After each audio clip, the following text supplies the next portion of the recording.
Talking Wolfpack here at the Voice of College Football. Welcome into the conversation. We got Corey Smith on the line. He covers NC State football and basketball for Pack Pride on 247 Sports. Corey, what's going on today?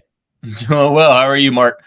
I am doing well. I want to catch up with this football team that appears to be the challenger to Clemson in the Atlantic Division, maybe the entire ACC. Let's start there because I got to say, and I probably mentioned this to you at some point, I posted a few videos. Now, these are a couple of years old where I was a bit critical of Dave Doran's leadership just in regards to results on the field, soft non-conference schedules, only winning 37% of his games in the ACC through, I think, 8 seasons. But the last 2 years have been pretty stellar. This program appears to be headed in the right direction and on the cusp of possible top status in the ACC. So people excited? Do you feel the same and see the same trajectory? Yeah, I mean, I think this season, for NC State is one that they've really built for several years now at this point. And honestly, due to some, critical injuries and also due to some decisions by a couple guys to come back this year, it's really built towards, what they had hoped for last season, but they lost several guys like Peyton Wilson, Isaiah Moore, they felt could have been guys that went on to the NFL. Well, all those guys decided to come back along with their replacements from last season, along with guys like Devin Leary and several wide receivers and several offensive linemen, with the exception of Ike Ekwonu, who I'm sure we'll talk about in a little bit. But, that's the thing is it's all been kind of building towards either 2020 or 2021. Well, now you have a lot of experienced guys that were in this lineup last year that are all back for 2021. And yeah, I mean, I don't think we've seen, hype building around this program like this, not under the Dave Doran era, especially. I mean, we saw it a little bit in 2018, but there was a lot of missing pieces from that 2017 team where, Bradley Chubb went on to the NFL, Nyheim Hines went on to the NFL. So you lost some key pieces there. This year, you don't really feel that, with the exception of Ike Ekwonu and Mecca Emezi. But really, outside of those guys, you feel really good about all the guys coming back this year. And I think that's really what's helping build towards this being potentially one of the best seasons under Dave Doran.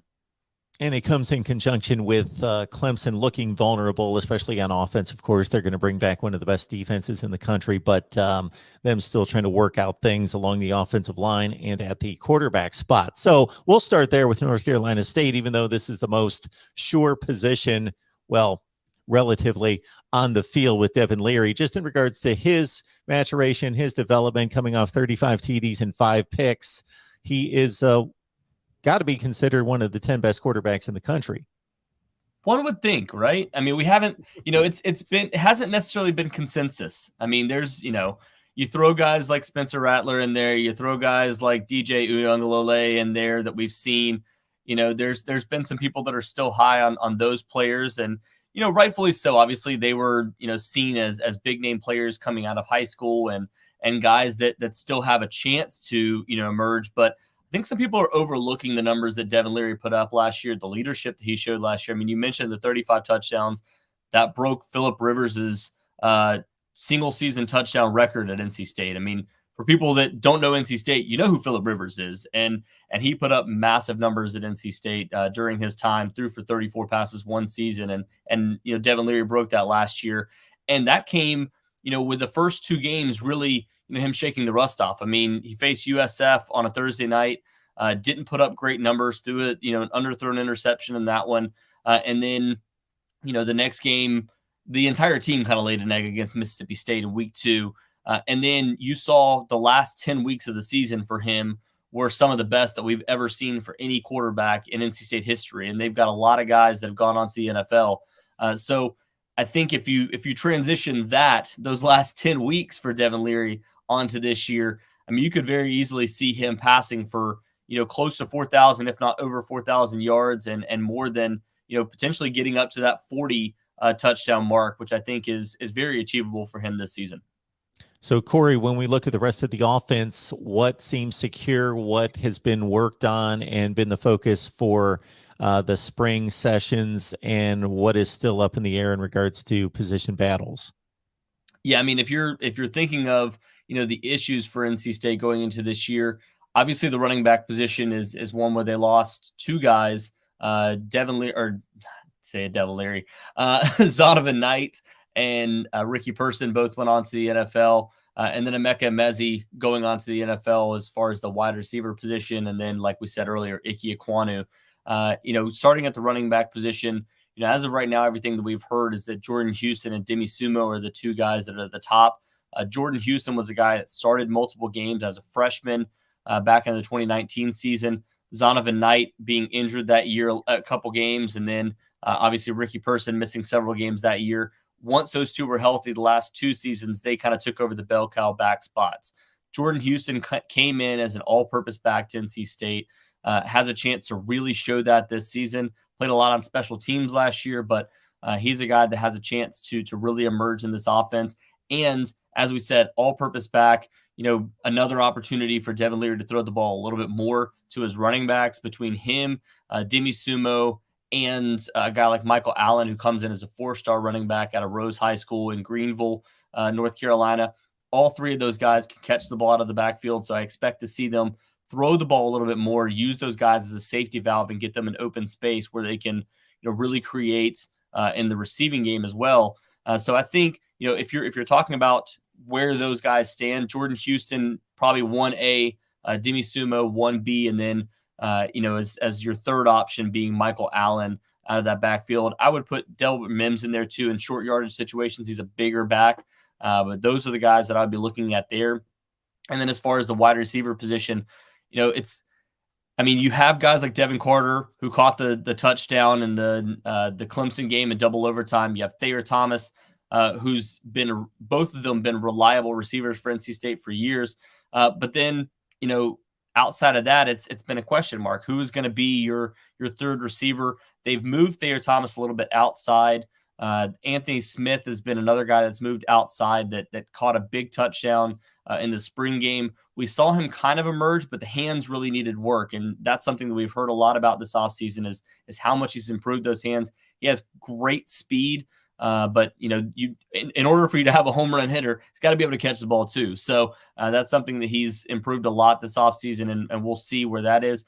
Porter Rooks, another 4-star wide receiver that came from the Charlotte area in North Carolina. He has a chance to really emerge this season. He's going to be playing more exclusively in the slot, so he'll have a chance to really emerge. And then the guy that's potentially behind him, Keon Lassane, another guy that had a big spring game. We saw him down the stretch last season kind of, emerge in this offense and became a little bit more of a reliable receiver. But we'll see where exactly he stands going into this year. I think he has a chance to kind of emerge in that Porter Rooks spot that Porter Rooks had last season, which was around 25 receptions, a little over 300 yards, last season, and a couple touchdowns. So I think he has a chance to get in that spot.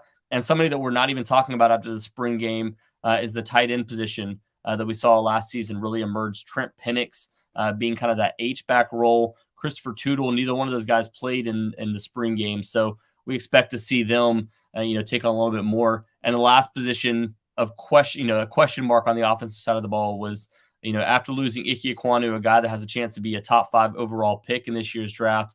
Two of the guys that we've heard a lot about, Tim McKay and Anthony Belton, those two really getting a chance to work at the tackle spot.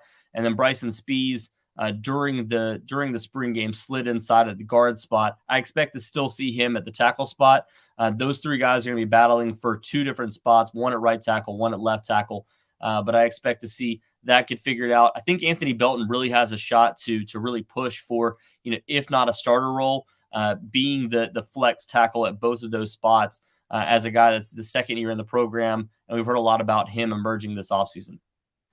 Thayer Thomas, 51 receptions, 8 touchdowns. Devin Carter caught 31, 6 touchdowns. And as Corey outlined, the game winner against Clemson. All right, on to the Wolfpack defense. What were the big questions concerning spring ball, and has anything been decided there? And where do we stand in various position battles? Yeah, there's not a lot of position battles, unfortunately. I mean, the big ones have been really the backup positions because, for NC State, the only question mark going into this year is how healthy everyone's going to be because you had 7 starters out for the spring game, whether it was Derek Pitts, whether it was Corey Durden, You had Tanner Ingle playing in this one, but he went through offseason surgery. Cyrus Fagan got a chance to play. He missed 10 games last season after being lost during, an injury. And then, CJ Clark is another name that I think a lot of people have kind of forgotten about. He was a starter for the first 4 games and then had to sit out during the Clemson game and miss the rest of the season due to an ACL tear. He's probably the only guy. CJ Clark is the only guy that I don't know that he's necessarily going to be ready for the season, just because of the timeline being out for, probably nearly a year. But that's also the one position where they don't really need somebody to come back, because you do have, like I said, Corey Durden, all ACC guy last year. We didn't see him during the spring game. Peyton Wilson and Isaiah Moore, both still out, but we saw Drake Thomas step up in a big way. There's been a couple guys that that really stepped up for NC State in that spring game that are going to push for some spots, because Tanner Ingle has been the guy for several years, but we've heard a lot about a guy right behind him in Sean. I'm blanking on his last. Sean Brown. I wanted to say Sean Moore, but Sean Brown, a guy that has really emerged this offseason. And Devin Boykin is another one at the safety spot that we've heard a lot about. We got to see him at the end of last year stepping up. I think he's going to have a chance to really emerge this season. And then, the names along the defensive line. I mentioned Corey Durden, mentioned CJ Clark. They're expecting those guys to be back this season. But, guys that are really pushing for those spots, you lose a guy in Daniel Joseph from last year that was one of the better pass rushers. We've heard a lot about Davin Van, a guy that, when you look at his numbers at the high school level, came out of Cary High School, was a 4-star defensive lineman. Joshua Harris, another 4-star defensive lineman. Savion Jackson, another 4-star defensive lineman. All 3 of those guys got the start at those defensive line positions. And then Trevally Price has been another guy that we've heard a lot about this offseason. So you've got a lot of young guys along those positions, a lot of guys that have been waiting on those opportunities to get up to those spots. And I think they're going to really emerge this season too. Yeah, the top 2 tacklers you mentioned coming back, Drake Thomas racked up 99, 13 and a half tackles for loss and 6 sacks, and Tanner Ingle with 82 stops.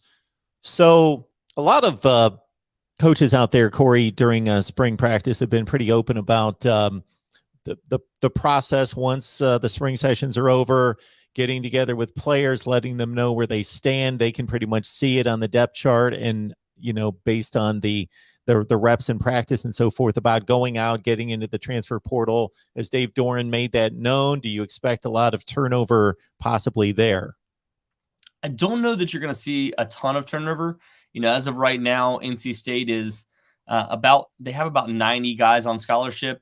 Ian Williams was a kicker that recently was on scholarship, that recently entered the transfer portal. Christopher Dunn, a guy that's been a now 4-year starter for NC State, will be a 5th-year starter this year, coming back. So that opened up one more scholarship. So I think they're around 90 or 91. So they still need to cut down about 5 or 6 before the season gets started in order to be able to meet the NCAA requirements of 85. But that's kind of where things stand right now. So you do expect to see a few more guys go in there. We haven't heard necessarily what guys will go in there, but all the positions that I've talked about, if at linebacker, at defensive line, like if you're not hearing your name popping up, there's probably a reason for it. So we'll see if any of the guys that are not going to be necessarily on the 2 deep, or not being talked about on the 2 deep for next year, if any of those guys enter the portal and open up some of those scholarships too.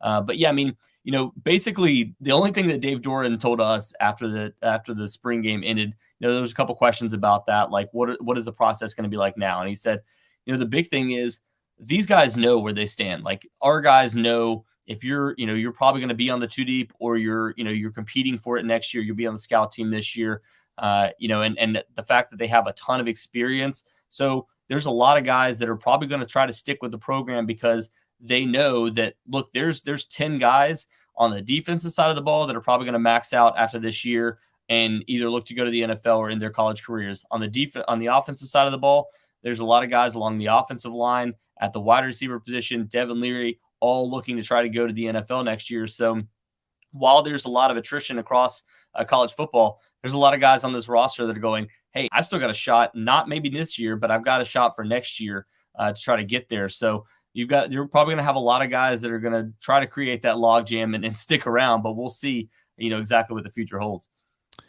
Yeah, it's all about talent acquisition, then development, then stay injury-free as much as possible, put together schemes, and then adjust during the games. And then in addition to that, people like to look at the schedule and see if it possibly adds up to something that there's a path.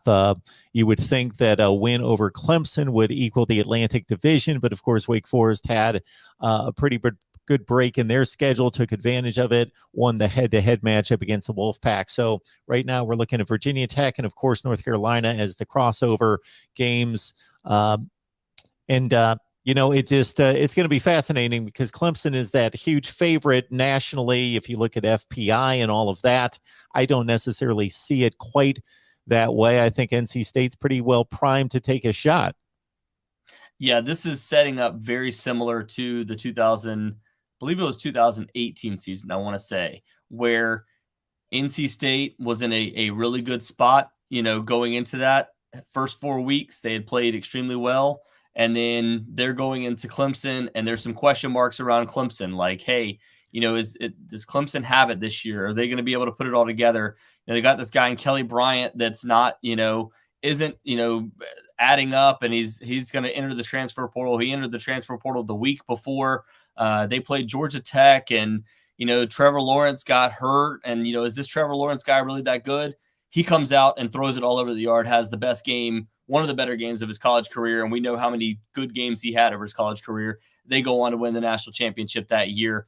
And NC State was like this close on the doorstep again to getting there, and they miss out because of this guy Trevor Lawrence. Do they have a similar situation this year? And DJ Uiagalelei and Cade Klubnik, are those two guys? Where is that quarterback battle going to shape up by the time that matchup comes?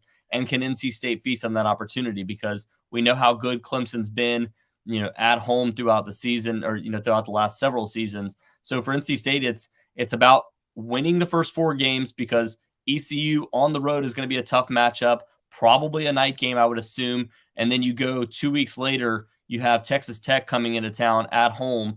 NC State can't look past that one and say, "Oh, we've got this game, and we have to get ready for Clemson in 2 weeks."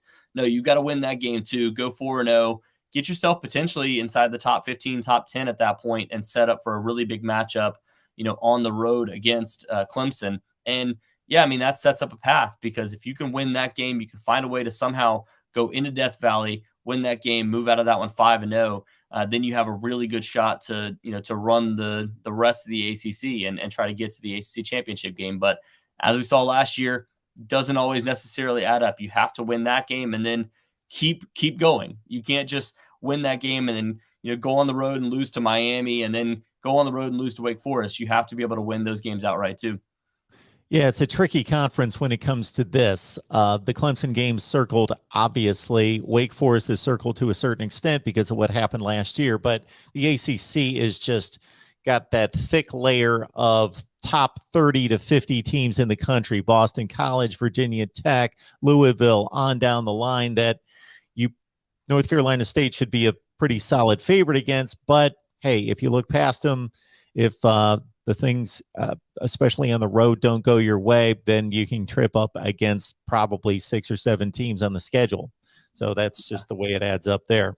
And I would say a big reason for that is because of the quarterback position in the ACC. I mean, you talked about Boston College, you talk about Louisville. There, the fact that Phil Jerkovich could have a big season this year, or Phil Jerkovich could have a big season this year, and then obviously, with Malik Cunningham over at Louisville, like if those guys have really big seasons, they could be really tough outs in the ACC too. So the quarterback position up and down the ACC is going to be really stacked this year. And, for NC State, they feel really good about their quarterback, but hey, you've got to be able to take down the other ones too.